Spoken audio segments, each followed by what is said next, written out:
Hello, everyone. Welcome to the Face Your Ears podcast. My name is Rich Bozick, and I'm joined here with Justin Hoshella. How you doing? Hey, hello. Hi, everybody. I'm doing very well, Rich. How are you? I'm doing well. It's been a great week of recording and teaching and writing. How about you? What have you been up to? I'm really excited. I've got a YouTube channel started, and I uploaded a new track that I was just kind of working on for fun, and it's kind of got that dark cinematic kind of quality that I enjoy. Excellent. Tell me, or tell all of us, how can we find you on YouTube? We'll definitely put a link, show descriptions. You can just click on it. But if you want to check it out, you can go to youtube.com, just search Man-Made Random, or you can go to manmaderandom.com, and I have a link to my YouTube channel there as well. That's excellent. And speaking of links, we have a resources page on the site.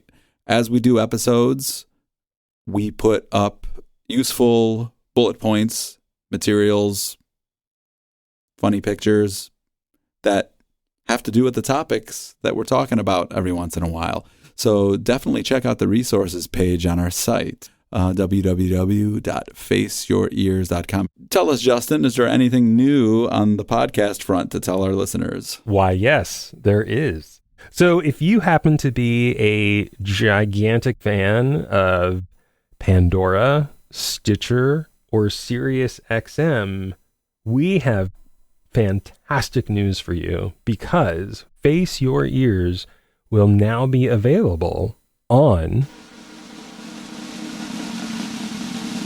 Pandora, Stitcher, and SiriusXM. So we are now live and ready to listen and download on literally every major podcast platform. So we're happy to share that news. That's great. Yes. And please share the podcast with friends, family, musicians, distant cousins who are into music. Strangers on the street. We aren't picky. Yes. Anyone, really. But all are welcome. Yeah. We always appreciate people sharing this if they're enjoying it. So thanks so much. Well, Justin, I think it's time to introduce our topic for today. We're going to be talking about production prep. In the last episode, we talked about basically what's next with regard to after you have your equipment and you want to start getting stuff together. And at the tail end of that, we mentioned seeing a producer, and we were going to talk about that separately. So today we're going to touch upon that. So my first question to you is, what does a producer do?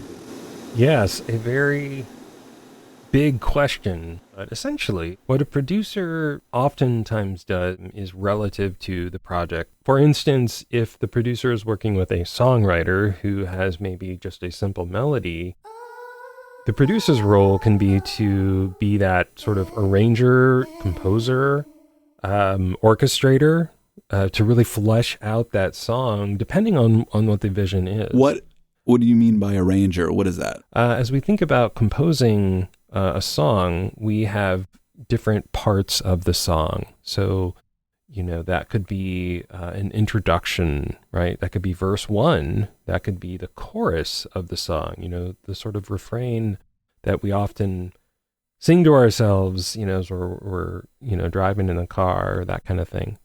So yeah, that's kind of what I mean. Just those parts of the song. You used another 50-cent word earlier, orchestration. Is it still 50-cent word? I mean, I know with like inflation and everything, is it? I feel like it's probably 65, okay. 58 cents word. Anyways, what orchestration, what is that? Yeah. What sounds, essentially, do you want to use in this project? So in a more traditional classical sense, that could be using stringed instruments and brass instruments, and which of those particular instruments do you want in your arrangement to make the sound? In the more modern context, I think that can kind of lend itself to genre a little bit, if that makes sense. So do you want this to have a certain vibe or a certain feeling? And so to evoke that vibe or feeling, we often gravitate towards certain types of sounds. Yes, I derailed you for a second and asked these side questions here, but back to what you were talking about. So you said the producer can act as an arranger, as an orchestrator. Do you have anything to add to that? Just that they're sort of a direct musical collaborator and partner in building that song up. And then I think another role that a producer can play is to step back a little bit and just offer insight or recommendations or just, subtle, more nuanced kind of things, because the artist they are working with has, let's just call it the technical ability to create their song. Well, let me ask you this.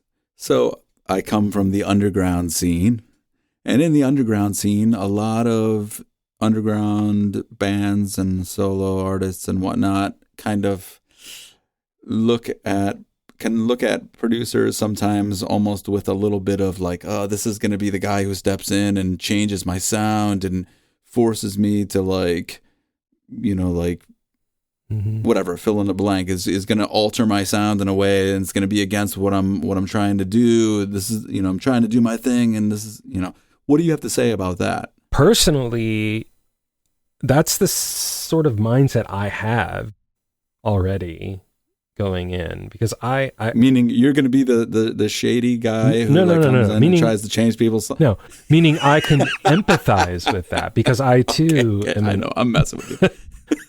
But no, I get that sentiment and that feeling of having fierce pride and love for the sound and everything that you created. And so I think folks that have that kind of attachment to their music, that kind of relationship, I think that's really important for the producer to understand and to pick up on and embrace. I think that creates the dynamic then, and that's kind of where the producer's role can be more clearly defined. So for instance, in that scenario, Rich, my sense is that they're going to be the musical director. They're going to tell me what sound they're looking for and what they want the end result to be. My job then as a producer is to get them there and to get them sounding in the way that they are proud and that realizes their vision. When you're dealing with someone like that, that's an artist, right? They're going to have a very clear sense of what they want to do. There are other folks that need help with that. Their strength may lie in melody. Their strength may lie in lyrics. And so they need someone to help realize and create that bigger vision. This is a huge topic. I know it's a big question because producers can oftentimes wear many hats. And I think this is definitely something that I want to continue talking about with you in future podcasts. I want to steer things in a slightly different direction, just a little bit. What is the difference between a producer and an engineer? Yeah, I think there's a little bit of a blurred line here. So that's a really good question. And one of the things I wanted to touch on is that producers have varying degrees of technical ability, which generally speaking, I would say most producers are pretty technically savvy. However, when it comes to things such as mixing a project, or even more so mastering, or maybe not more so, I would say on the same level is mastering, right? Mixing and mastering of all of these different tracks that the producer has created. Those are very skilled areas that some producers have the skill and experience to do that. And some artists, some folks are looking to use people at that higher professional level that like specialize in that particular area. So it's kind of relative again to the project and everything like that. In other words, are you saying a producer can be an engineer? To some degree, yes. There is overlap there because we're talking about skills at the end of the day. And so some people have the creative and technical skills. Some people just have the creative skills. Some people just have the technical skills. And so it's sort of producer you're looking for, or, what producer you're working with has to offer. I'm noticing with a lot more of my clients these days that they tend to work with producers who are also engineers. Like it's like an all-in-one kind of thing. And some of them even play multiple instruments.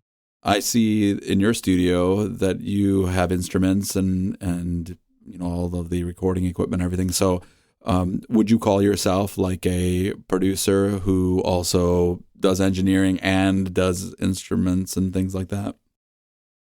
Yes, I would say that for me as a producer, I definitely have the creative, we'll call it, skill set and the technical engineering skill set. Admittedly, my technical engineering, like mixing and mastering skill set, isn't at the same level as people that do it exclusively professionally. But yes, those are things that I have. That's great. How do you get the artist to relay their vision to you? Ooh, man, it almost feels like we could have an entire episode on that one question. Maybe we will. Who knows? Yes. Who knows? The future is bright. We don't know what it holds. Anyway, so how do I get the artist to relay their vision to me? Is there a process? Like if I reached out to you and I was like, I have my song or I have an idea and I'm ready to now record it and flesh it out, and I reach out to you, do you have kind of a process that you go through with an artist to get that started? Yes, absolutely. Great question.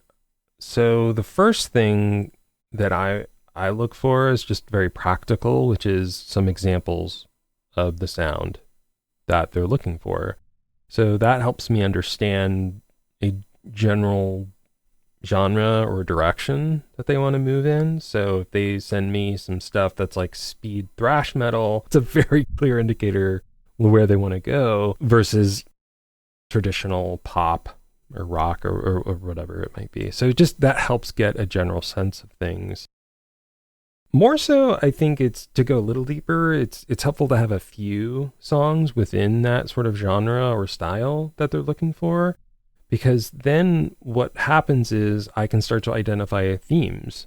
And it's funny, working with one client, I was pointing things out that she hadn't really thought about or considered on a deeper level. And I was kind of pointing out to her, like, okay, these are the similarities between these different songs. She's like, oh, okay, yeah. And so it can be sort of a fun conversation as well, which leads me to the second point, which is getting to know the person behind the music. So I think I was able to have that kind of productive, open conversation because it felt okay to just point out my perception or my observations. So and like building a rapport. Yeah, and she felt comfortable to do the same, and just we had a much more open and free conversation because we had built that relationship. That like any relationship, it just takes time. That's my view on it. Is it just takes time and being your authentic self, and just being a good person. And do you have anything else to add to that list? Yeah. The last thing I was going to talk about was I think it's good to frame it in the sense that there is identifying or describing the vision. That's one problem. Like that's not as easy as it sounds. And then the other sort of problem then is, okay, once that is defined, now we have to execute and create that vision. And in order to do that effectively, there are two things that are critical: collaboration and communication. Those things are intertwined in my mind, that the more you can collaborate and communicate, the closer you can get to the vision. And I think that's a grander, more philosophical topic, which is probably the bane of every musician or artist's existence, which is you can never fully realize your vision. There's always one more thing, right? That you can just one more tweak, one more note. Yeah, that's another subject too. Like In home recording, the thing that I notice a lot is you could just infinitely keep redoing and revising, and you can almost fall into a trap doing that. So, but that's another topic. I think maybe that lends to a role that a producer kind of has to play, be the bad guy a little bit, be the person to be like, okay, I'm calling it.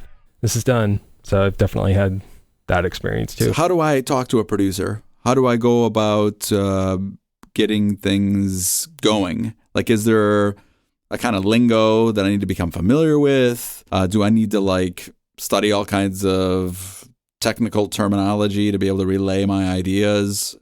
How does that work? This is a really interesting problem, which is language. How does one who understands the musical language communicate with someone who does not understand the musical language, and vice versa, and any iteration or degree of that? It just creates a problem. For two musicians, it's really simple. Well, we'll just speak in the musical language. We'll talk about measures, and we'll talk about key signatures, and we'll talk about chords, and we'll talk about melody, and so on. We'll use that language of music. However, there are folks out there, and there's a whole other side of music that doesn't use or need that technical language. There are people that have beautiful voices who come up with incredible melodies, who can create wonderful music without any of the technical language. I think that person can easily rely on the language they currently understand. So for instance, they could speak about parts of the song in terms of minutes or seconds. For instance, hey, at 37 seconds when the vocals come in, it's a little too loud, for example, right? So that's kind of what I have to say on the topic, is just really kind of knowing that up front going in, what language is each person comfortable in, and which language do we want to speak? Yeah. And I think a flexible producer will allow you to communicate in your own way and use your own language and try to probe deeper into trying to get the essence of what you're trying to say to them about what you want out of the song and the project. So, because sometimes even the producers don't speak in that kind of technical musical language. They have a skilled ear. They can put it together, and it's more just like basic. I think it's intuitive. I think for me, it's because I don't want to lessen anybody's experience or how they came about doing what they do. Some people went to school for it. Some people just did it on their own. But I don't want to get into that. Sure. To me, like there are people that produce great music in both camps. So it's not important how someone learned to do what they do, because I think that's what makes it so unique, right? Is that each person is their own unique individual, and whether they study in a technical, traditional academic sense, or they study in an experiential sense, they still have something to bring to the table. Being aware of how the artist and the producer communicate is important just to get the ball rolling in the beginning. That's all we're saying. What are the responsibilities of a producer? I think there are things, though, that people don't necessarily think about or consider when it comes to a producer's like full gamut of responsibilities. So for instance, that can be logistics. So scheduling, setting deadlines, basically being a project manager. That is a definite layer to being a producer. It depends on, I think I'm really just talking from the perspective of a sort of sole proprietor kind of situation where you basically need to be a project manager in addition to a producer. People that work in larger production houses, I'm sure they have people or teams or setting deadlines, timetables, right? That is a definite layer to being a producer.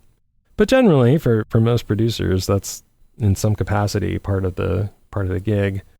I think in terms of logistics, there are also things such as making sure my software is up to date, for instance. Like that sounds so trivial, but a producer typically has loads and loads of different software that they rely upon. And so it's just part of maintenance, really, and logistics of running a studio that you have to consider. So just I just bring that up as an example just say, like, there's all these little granular things that we have to worry about. And there's these bigger things like scheduling, like building out dates and coordinating.